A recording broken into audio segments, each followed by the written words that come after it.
प्रश्नावली 3.5 का क्वेश्चन एक 3 नंबर बच गया था, उसको आज करके खत्म कर लेते हैं। तो ये प्रश्नावली 3.5 क्लास 10th का अपना कंप्लीट हो जाएगा। ठीक है, देखिए क्या कह रहा है, निम्न रैखिक समीकरणों के युग्म को प्रतिस्थापन एवं वर्ज गुणन विधियों से हल कीजिए। कौन सी विधि को आप अधिक उपयुक्त मानते हैं, मतलब किस विधि को आप अधिक उपयुक्त मानते हैं। तो देखिए इसमें क्या है कि आपको ये समीकरण दिया है, इसको आपको 2 विधि से हल करना है। पहले प्रतिस्थापन से, उसके बाद वर्ज गुणन विधि से। ठीक है, तो प्रतिस्थापन भी आपको अच्छे से आता है और वर्ज गुणन विधि भी आपको अच्छे से आता है। तो सबसे पहले हम प्रतिस्थापन से इस इक्वेशन को हल करते हैं। तो देखिए यहाँ पर लिखते हैं, प्रतिस्थापन से हम लोग पहले शुरू करेंगे। तो प्रतिस्थापन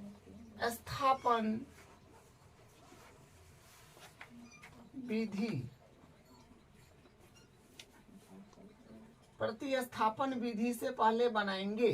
तो प्रतिस्थापन विधि में हम लोग क्या करते हैं, मान को प्रतिस्थापित करते हैं। कोई भी समीकरण से मान को प्रतिस्थापित कर लीजिए x के या y के, क्योंकि अपने पास तो इक्वेशन 2 को है। क्या ये फर्स्ट नंबर इक्वेशन हो गया और ये सेकेंड नंबर इक्वेशन हो गया। तो इक्वेशन नंबर फर्स्ट या सेकेंड से x या y, कोई एक समीकरण से x या y का मान प्रतिस्थापित कर दूसरा समीकरण में डाल देते हैं, उसके बाद हल करते जाते हैं, अपना आंसर आ जाता है। तो करते हैं। तो देखिए हम यहाँ पर क्या कर रहे हैं, समीकरण 2 से चल रहे हैं। क्यों? क्योंकि देखिए इसमें गुणांक सब छोटा छोटा है और गुणांक छोटा छोटा रहता है, उससे चलने में थोड़ा क्या होता है, आसान पड़ता है। जो आपको बताए हैं, जिस समय क्या बोलते हैं प्रतिस्थापन का क्वेश्चन सब कराए हैं, उसी वक्त आपको बताए थे, तो आप जानते हैं। तो हम चल रहे हैं समीकरण 2 से। यहाँ पर लिखेंगे समीकरण 2 से,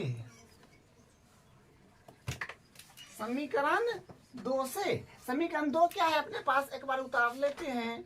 3x + 2y = 4। अब इसको क्या करेंगे, x या y के मान को प्रतिस्थापित कर लेंगे। तो मान लीजिए हम y के मान को प्रतिस्थापित कर रहे हैं, तो 2y के बराबर करेंगे। तो प्लस में है तो इस तरफ आ जाएगा, तो यानी 4 माइनस का 4 है तो 4 है ना, और 3x प्लस का है 3 माइनस के आएगा। लेकिन y के साथ भी तभी गुणांक 2 है, तो इसको भी मल्टीप्लाई में तो डिवाइड में कर दीजिए। तो यहाँ से क्या होएगा, y बराबर 4 माइनस का 3x अपॉन 2। बस इसको मान लीजिए इक्वेशन नंबर 1 2 माने हुए हैं, इसको 3 मान लीजिए, ये अपना इक्वेशन नंबर 3 हो जाएगा। ठीक है, अब समीकरण 3 से मान समीकरण 1 में रखिए, 2 में नहीं, क्योंकि 2 से तो हम लोग ये मान निकाले हैं, तो 2 में नहीं ना रख सकते हैं, क्योंकि 2 में रखिएगा तो फिर यही बन जाएगा, तो कोई फायदा होगा नहीं। तो हम y का मान समीकरण 3 से समीकरण 1 में रख देंगे। तो ये बात लिखेंगे, y का मान समीकरण 3 से समीकरण 1 में रखने पर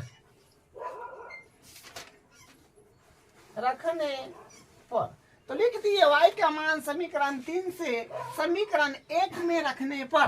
ठीक है, तो समीकरण 1 क्या है, एक बार लिख लीजिए। समीकरण 1 अपने पास है 8x प्लस का 5y बराबर 9।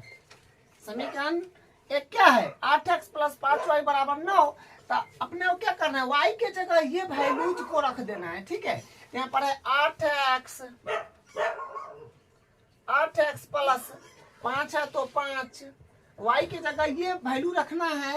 तो यहाँ से रख देते हैं 4 माइनस का 3x बट्टा 2 बराबर 9।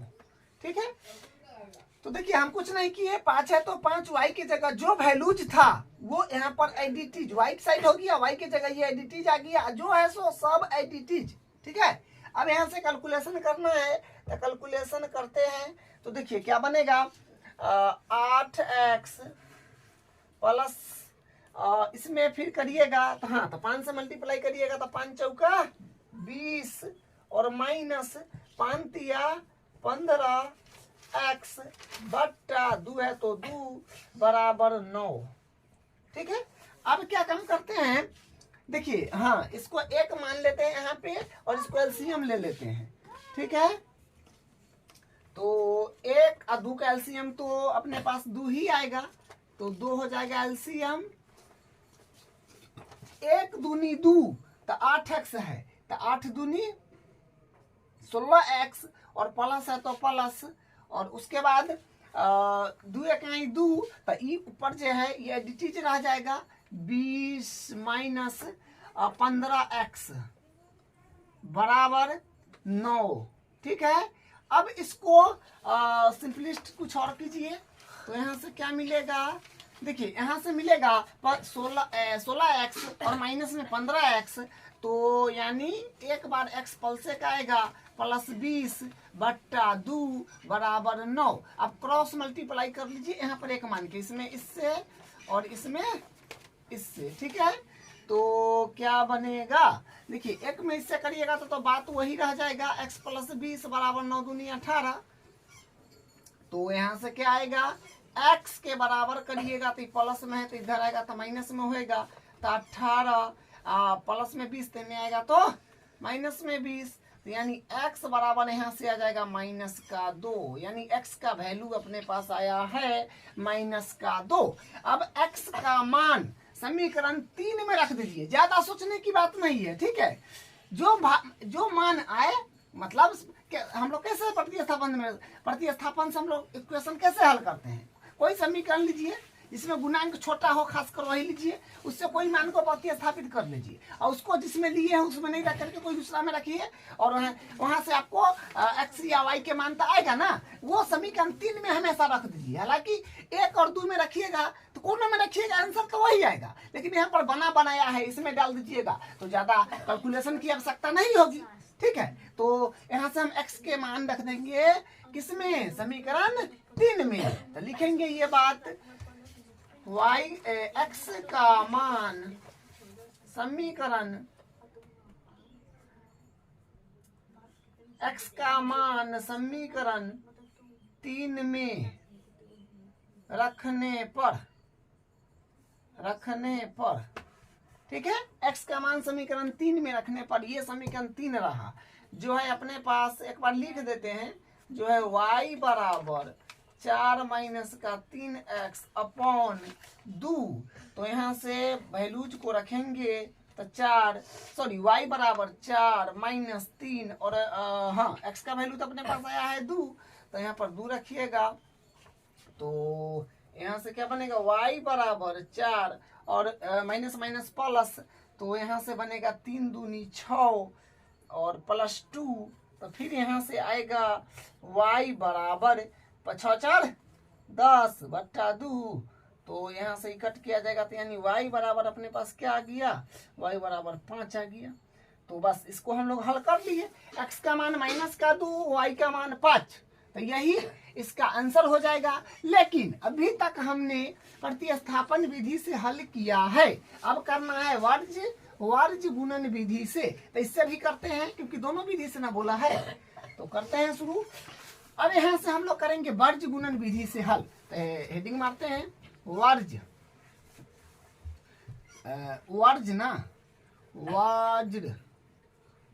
गुणन विधि, वज्र गुणन विधि।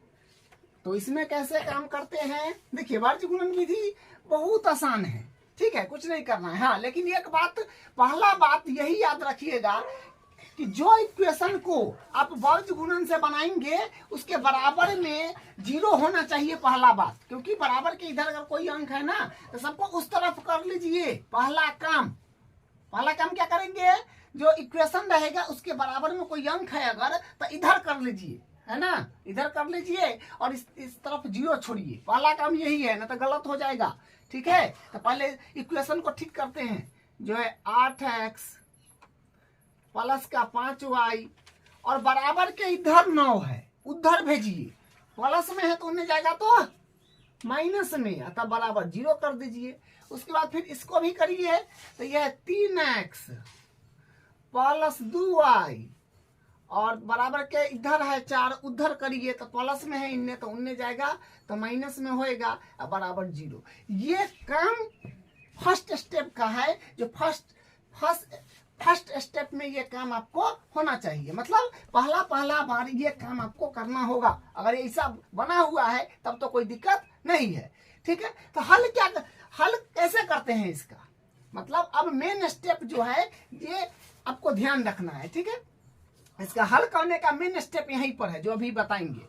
क्या लिखिएगा, पहले x बट्टा, उसके बाद बराबर दे दीजिएगा, फिर माइनस के y बट्टा, फिर बराबर दे दीजिएगा 1 बट्टा। बस मेन स्टेप यहाँ पर आपको ध्यान देना होगा, x बट्टा माइनस का y बट्टा 1 बट्टा। ठीक है, तो देखिए x के बट्टा में क्या आएगा, x के बट्टा में क्या आएगा, तो x वाला जो है ना, x वाला पद उसको तोप दीजिए। जैसे x वाला है ना, ये लाइन से ये है, x वाला कौन है, ये है, इसको तोप दीजिए। इसको तोपिएगा तो अपने पास क्या बनेगा, मतलब इसको झांक लीजिए। तो झांकने के बाद बनेगा 5 गुने माइनस का 4, अब बीच में माइनस देना पड़ता है। ठीक है, और 2 गुने माइनस का 9। ठीक है, एक्स वाला भरने के लिए क्या करते हैं, इसको पूरा तोप लेना है, मतलब एक्स वाला भरना है तो एक्स वाला को छुपाइए और उसके बाद क्रॉस गुना करके भरिए। 5 गुने माइनस का 4 माइनस 2 गुने माइनस का 9, क्या कहे, एक्स वाला भरने के लिए इसको छुपा लीजिए, तो मतलब इसको भूल जाइए। तो 5 गुने माइनस का 4, बीच में माइनस देना है हमेशा, और 2 गुने माइनस का 9, तो 2 गुने माइनस का 9, बस। अब वाई वाला भरना है, तो वाई वाला को पूरा छुपाइए। जैसे ये वाई वाला, इसको छुपा लिए, इसको छुपा लिए, तब क्रॉस मल्टीप्लाई करिए, जो बच गया 8 गुने माइनस का 4, 3 गुने माइनस का 9। वाई वाला भरने के लिए क्या करेंगे, वाई वाला को छुपाएंगे और क्रॉस मल्टीप्लाई करके भरेंगे। 8 गुने माइनस का 4, 3 गुने माइनस का 9। ठीक है, तो ये वाई वाला का छुपाए तो क्या बना, 8 गुने माइनस का 4, हमेशा क्रॉस गुना करके यहाँ पर भरना है। तो 8 गुने माइनस का 4, बीच में माइनस, सब जगह बीच में माइनस से पड़ेगा, और 3 गुने माइनस का 9, क्योंकि तो छुपाए है ना, 3 गुने माइनस का 9।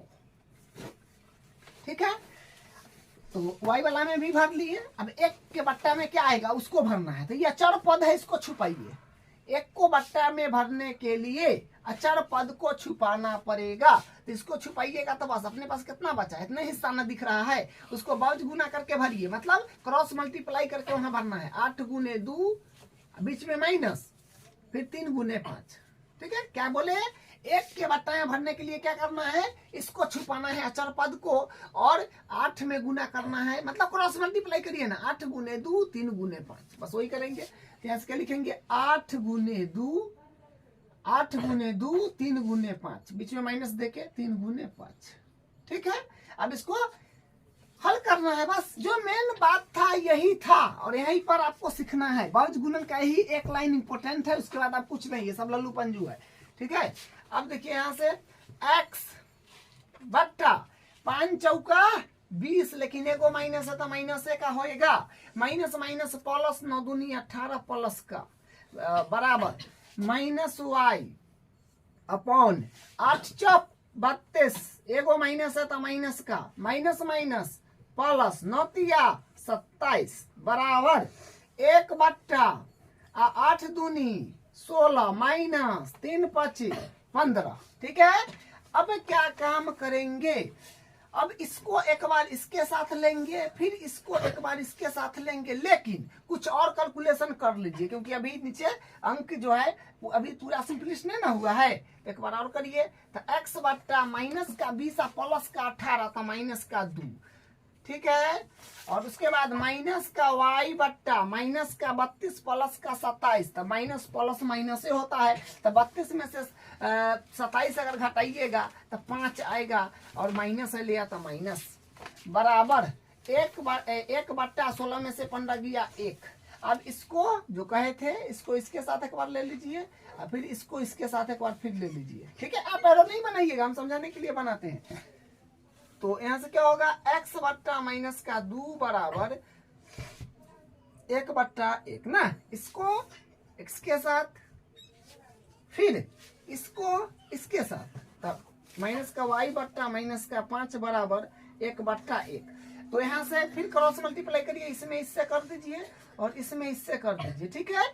तो क्या बनेगा, x में x है तो x बराबर है बीच में तो बराबर, माइनस 2 को x से तो माइनस 2, x के मान माइनस का 2 आया। देखिए यहाँ पर भी x के मान माइनस का 2 आया था ना, है ना। तो मतलब वैल्यूज एकदम सेम आएगा, कोई भी विधि से बना दीजिए, आंसर पर कोई फर्क नहीं पड़ेगा। अगर आंसर आपका अलग आ रहा है तो समझ सकते हैं कि हमारा हल जो है जो हम बना रहे हैं वो कहीं ना कहीं गलती हुआ है, ठीक है। अब यहाँ पर देखिए, फिर इसको तय काम कर लीजिए, माइनस माइनस प्लस करिए, तो y में x से करिएगा तो y बराबर 5 में x से करिएगा तो 5, तो y बराबर 5 और x बराबर माइनस का 2। देखिए y बराबर 5 अभी जो आया है वहां पर भी है, x बराबर माइनस 2 यहाँ पर भी है।